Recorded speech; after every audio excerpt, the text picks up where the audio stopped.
Hey you, it's me. And I never wanted to do a Eugenia Cooney video because I find it very distressing to watch her sometimes, not just for her physical attributes, but she does, I don't know if it's an act or if that is who she is, but she has a very childlike quality to her as an adult that I find sometimes really disturbing. But oh Lordy, it's Jordy has been doing some Eugenia Cooney videos, and I actually don't hate them. He's got good takes, interesting takes on her, and so yeah, I've been watching along. But there's something that he said in this video where she is learning how to golf that triggered something in me. He said that he's been told that a lot of people watch her videos because they like to watch her struggle to do ordinary, everyday things. And that would make sense considering the videos that I've watched with him. Yeah, she seems to struggle to do anything. And in this one, she struggled to find where to get golf balls to practice with.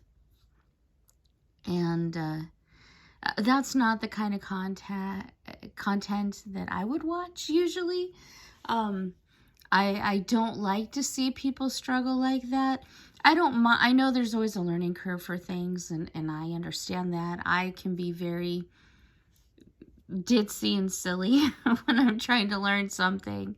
You know, you need to really explain every single little thing to me so that I can really grasp at it, and then I get it, and it's fine. I can't say that she's really grasping at anything here, but it reminded me of somebody that I knew a long time ago. When I was a kid, my family was Jewish, and so I went to this particular temple, and I went to Hebrew school there, and my father really wanted to get in with the rest of the congregation, you know, make friends and so forth. So he joined something that was called a Havara, which is essentially just, I think it just means group of friends or something like that. And what they do is they have different ones, and they put you in a group that, you know, maybe you live close to, or that has some openings available. What, I don't know the criteria. I was like 9 at the time. But I remember one of the things we did as a group was go to Dodger Stadium. And I had already been to Dodger Stadium with my dad. It was really fun. I got a little stuffed koala with a hat that said LA on it for the LA Dodgers. Still have that, by the way. Anyway, it was always fun. There was always, you know, a free hat or a free pennant or something, you know, when you go in as a kid, which to me was always really exciting. And then watching the game with my dad was also really exciting. The one thing that my dad and I could really click with is watching sports. So we watched football, baseball. I think we even watched a little basketball. Anyway, so we're going to this game with this group, and there were not a lot of kids that day, but there was 2, myself and another little girl who was, I would say, probably my same age, somewhere around there. And so we're all sitting next to each other, and the game starts, and we're having a good time, and doing the wave and just having fun. And this little girl had absolutely no knowledge of baseball whatsoever. I don't think she's ever seen a game, played a game. She had no idea. And at this point, I felt like a pro. You know, I played catch. I had my own mitt, you know. I had my own bat and ball. So I felt like I was a pro. I played at school. And so I was more than willing to teach her. But I thought her father, her parent, would be there to, you know, explain what's going on. And he didn't. At first it was fine, because at first it was just like, oh, what are they doing? What's that? They hit the ball. What happens next? You know, that sort of thing. And that's fine. I mean, things like that. She didn't know. And I guess he was kind of explaining it to her. And he would just say, watch the game, honey, watch the game. You'll figure it out. And she wasn't.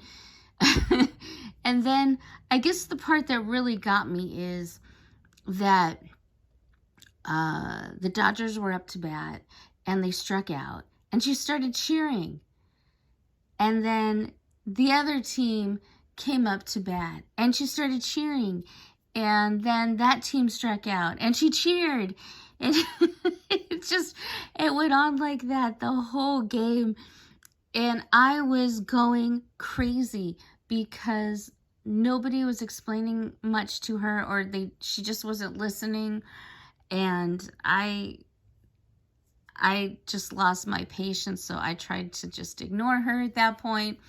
But whenever the people watching in the stands cheered, she cheered every single time. It didn't matter what team was doing what, who was out, who was safe, who made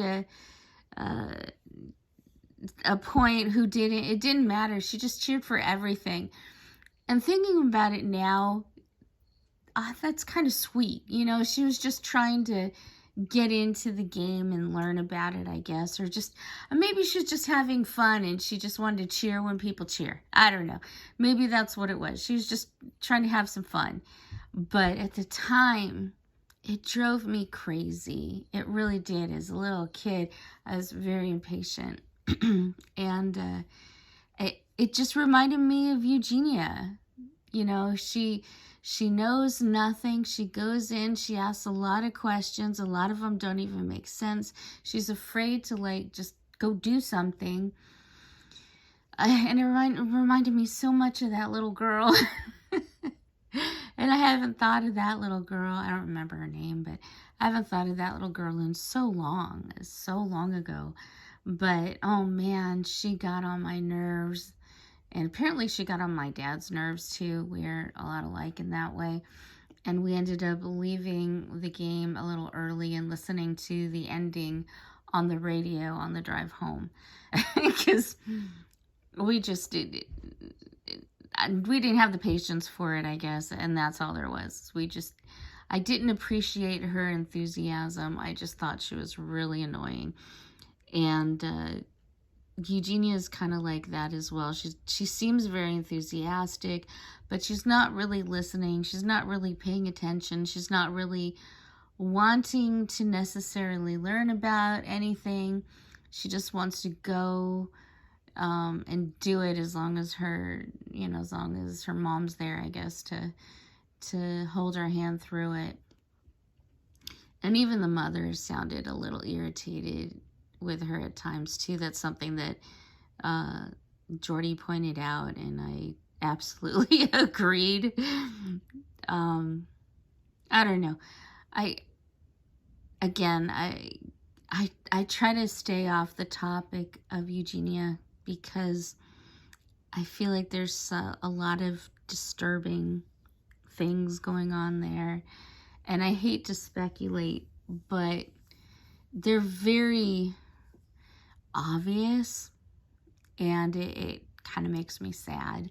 But I kind of appreciate this moment where I remember that little girl and how she drove me crazy. And I would imagine Eugenia seems like a nice person. And again, I don't know if this is like a put on for YouTube or if this is real. I think that would drive me a little bit crazy. And, you know, I have my flaws too, but, yeah. Anyway, it was fun to think about that memory. And I'm happy that she's alive and she seems to be good. I don't know what to say about her. But I'm happy she's still around and still doing videos, and I hope it's you know, it's a good living for her. Yeah, that's really all I got to say.